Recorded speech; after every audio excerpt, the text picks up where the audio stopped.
Finland is about to decide the winner of its national final in 2026. Here today to talk about Uusi Musiikin Kilpailu, or as they might call it in Finland, UMK, or as the rest of us in the world would call it, UMK.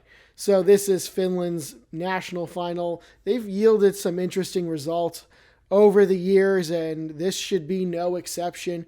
Let's talk about UMK a little bit. So this is going to be taking place on Saturday, the 28th of February. This one will be held in Tampere, as it usually is. There are 7 songs that are going to be taking part in the contest this year, and looking through the list, I did the best homework that I could. As far as I know, there are no prior Eurovision appearances for any of these performers. So someone is going to be going to Eurovision for the first time.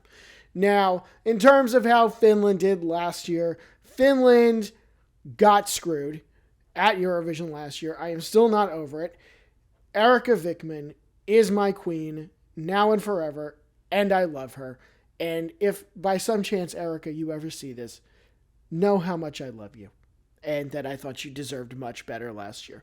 But who will be Finland's representative this year? That is what we are trying to find out. So on the screen now, we have the list of the 7 songs that will be participating in the contest, and the numbers that accompany them are the spot in the running order in which you will see these songs. So what we're going to do, very simply, we listened to all of the songs, we composed our notes. I actually only just listened to these a little while ago from the time that I did this, so it's still very fresh in my mind. So give you the top 7, only 7 songs. So we're going to start in 7th place, getting 4 points from Eurojard. This song is called Lulule by Komiat.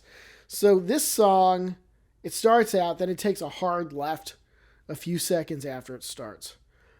This song has its own distinct vibe, like we're going down to the hootenanny. And if you don't know what that is, because you're not American and you don't associate with anything like that, and you don't know what that is, I will tell you that it's basically a folk music dance party, a hootenanny.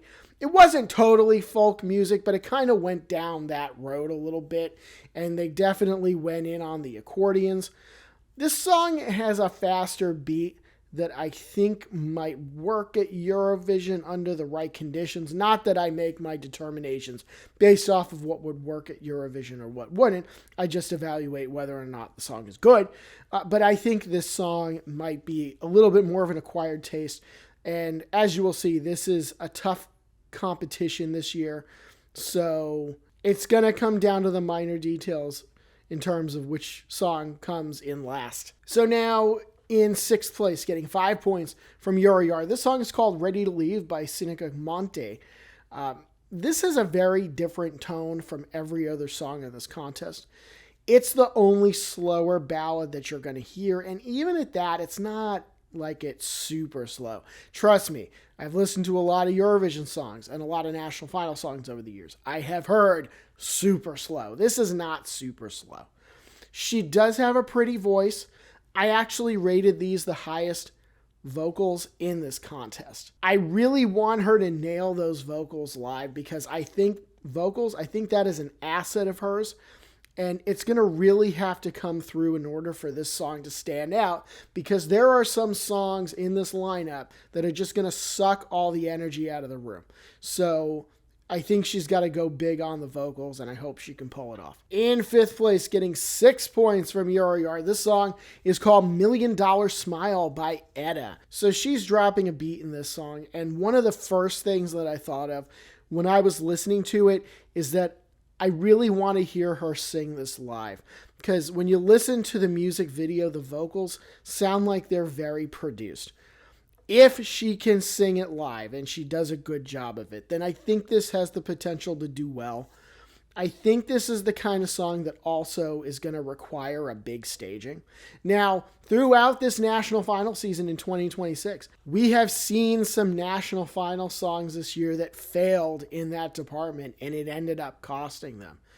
And these were songs that were good, but they just weren't staged well.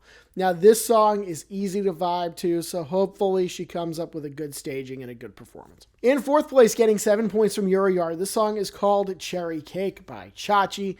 I can make a joke about Joni and Potsy and Ralph, but I don't think any of you would get it. So it makes me want some cake, or at least some baked goods real bad. This song has an energy that I appreciate. I would expect this song to stage well, just like the one before. But like I said, I have expected other songs during this national final season to stage well that did not. I'm not sure that the sound of this song is totally unique, but it's not a hard song to listen to, and it is likable, and I do think it will get people moving. So in that respect, I do think it will get noticed. Getting to the podium now, third place, 8 points. Bronze medal in UMK this year. This song is called Rakadenkipe, or Love Hurts, and this song is by Kiki. This is another one where I like the vibe. The song changes gear a few times, so it's showing off a little bit of that complexity. She does seem to have a pretty voice, and I really like the sound behind it.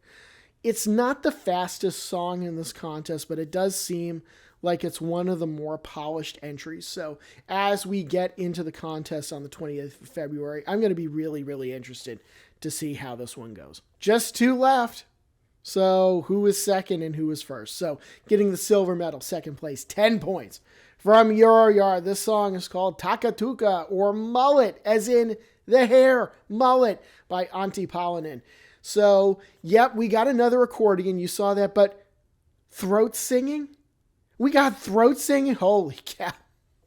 I can promise you that we have never had that as a predominant feature of a Eurovision song. I am a bit of a Eurovision historian.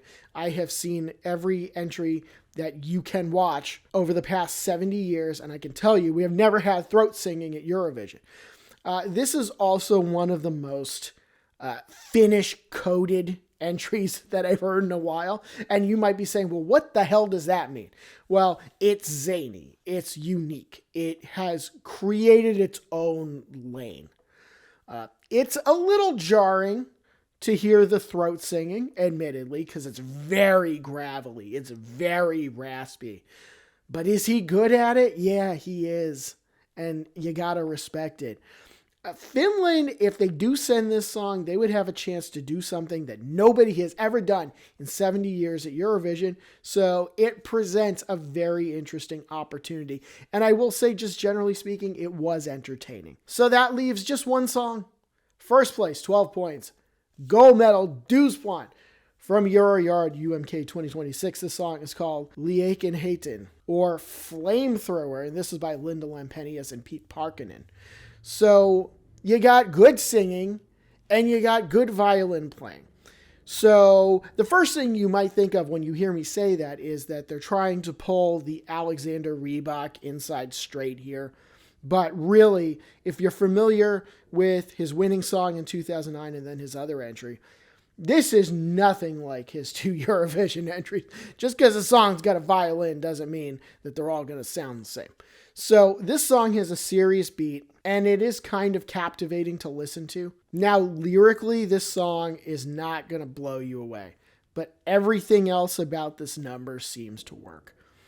This is a strong contest that they've got. So I think whichever song comes out of this is going to be battle tested. And if it's this one, I think they will have earned it. And frankly, I can't wait to see this one staged. I can't wait to see what they do with this. So that's it. That's our top 7. Now we'll go through the end notes for UMK 2026.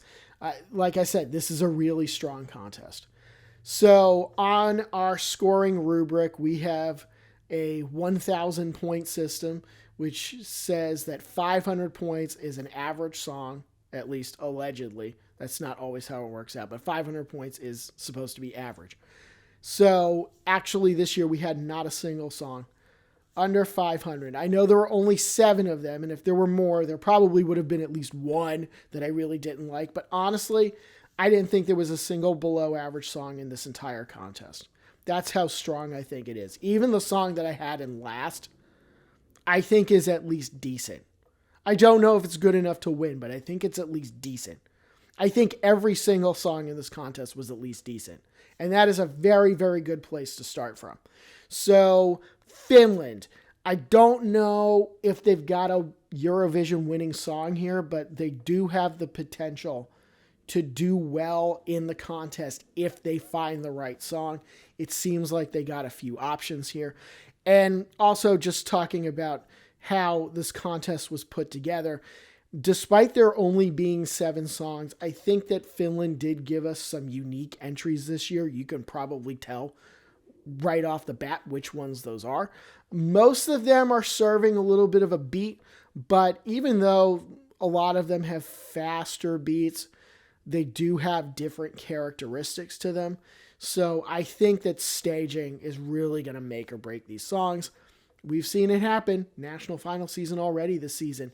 And we'll see what happens on the 28th of February in Finland. And for more, like and subscribe to the Euro Yard. Follow us on social media. We'll see you soon.